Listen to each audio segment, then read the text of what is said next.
दुनिया में कई ऐसे अपराधी हुए हैं जो अपने गैर कानूनी कामों के लिए जाने जाते थे। इनमें कुछ मर्डर्स करने वाले हैं, कुछ शराब का कारोबार करते हैं, तो कुछ अवैध ड्रग्स के कारोबार में लिप्त हैं।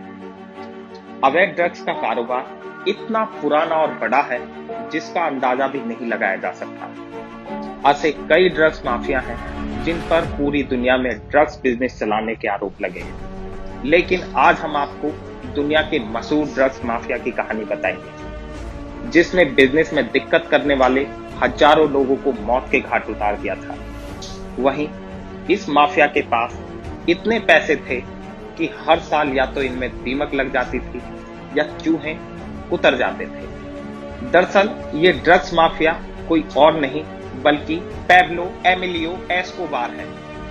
अमेरिका के ड्रग एनफोर्समेंट एडमिनिस्ट्रेशन के एजेंट रहे स्टीव मर्की ने अपने एक इंटरव्यू में ये कहा था कि पाब्लो के पास पैसों का अथाह भंडार था। उसने अपने दुश्मनों को मारने के लिए करीब 16 अरब रुपए खर्च किए थे। बता दें कि पूरी दुनिया में पाब्लो को किंग ऑफ कोकेन के तौर पर भी जाना जाता था। सन 1970 में पैब्लो ने ड्रग की अवैध दुनिया में पहली बार कदम रखा था और देखते ही देखते सालों में वह मशहूर माफिया बन गया। पैब्लो के पास 800 से ज्यादा घर थे। अमेरिका में एक बंगला था जो कि 6500 वर्ग फीट में फैला हुआ था, जो फ्लोरिडा के मियामी बीच पर स्थित था। उसके पास कई लग्जरी गाड़ियां। उसके ताकत का अंदाजा इसी बात से लगाया जा सकता है, अमेरिका में सप्लाई होने वाले कोकीन के 80% हिस्से पर पाब्लो का कंट्रोल था।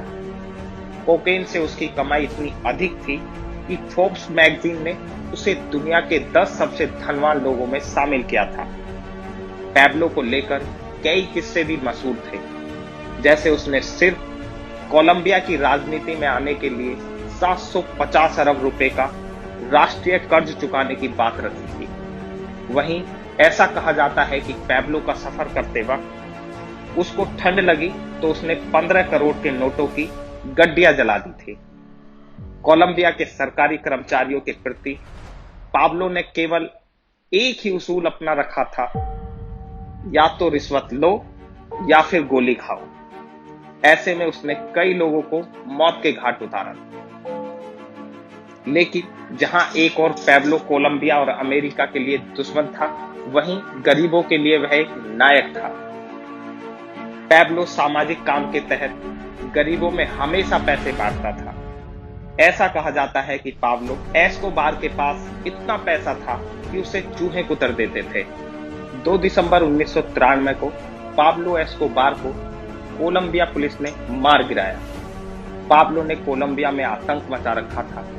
कार उड़ाना हो या फिर किसी बड़े नेता की जान लेनी हो, ये सब उसके लिए मामूली बात हो गई थी। उसका सपना था कि वो कोलंबिया का राष्ट्रपति बने।